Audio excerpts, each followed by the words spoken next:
La piste d'athlétisme des Jeux Olympiques de Paris 2024 sera d'une couleur violette inédite, plus respectueuse de l'environnement, et offrira un spectacle coloré aux spectateurs et téléspectateurs du sport roi des JO.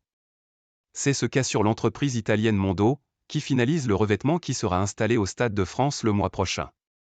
Le Français Kevin Mayer, le Suédois Armand Duplantis, l'Américaine Sha'Carri Richardson et autres stars de l'athlétisme ne connaissent sans doute pas Alba, bourgade paisible du Piémont, nord de l'Italie, entourée de vignobles produisant le célèbre Barolo.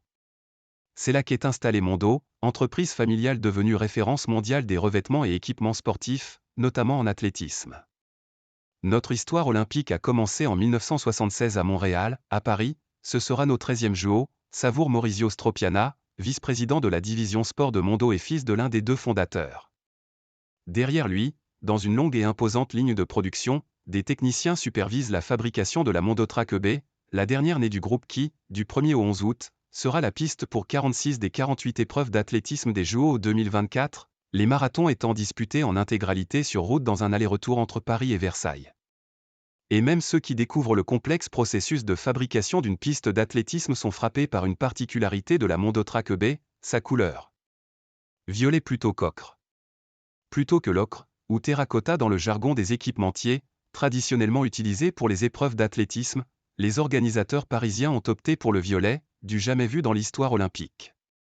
Le violet de Paris ne sera utilisé que pour ces Jeux, assure Andrea Maringhi, le responsable recherche et développement, dont les équipes se sont escrimées sur des dizaines d'échantillons pour trouver les teintes justes. Il y aura en effet deux violets, l'un pour les espaces de compétition, pistes, sautoirs, aires de lancer, l'autre plus foncé pour les zones dites techniques, complété enfin par un gris rappelant lui la cendrée des JO 1924.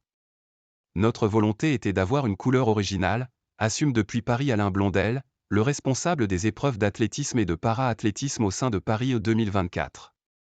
Ces deux teintes de violet permettent d'avoir des contrastes plus maxi plus sur la prise d'image TV pour mettre en valeur les athlètes. Notre approche, c'est vraiment que les athlètes soient au premier plan, ajoute l'ancien décathlète.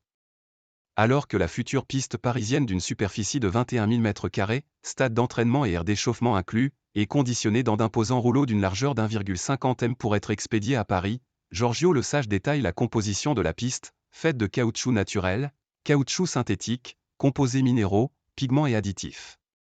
300 records du monde. Jusqu'à 50% des ingrédients sont recyclés ou renouvelables, ce qui permet d'économiser des matériaux d'origine fossile. On était à un peu plus de 30% pour Londres 2012, relève le responsable durabilité et innovation du groupe. Mais plus encore que le dessus violet et le dedans plus vert, c'est le dessous de la piste parisienne dont le coup est tenu secret, qui pourrait faire date. Par rapport à la piste de Tokyo, nous avons changé le dessin des alvéoles de la couche inférieure de la piste, qui repose sur l'enrobé. Cela réduit la perte d'énergie pour l'athlète et lui en redonne au meilleur moment de son geste, assure Maurizio Stropiana.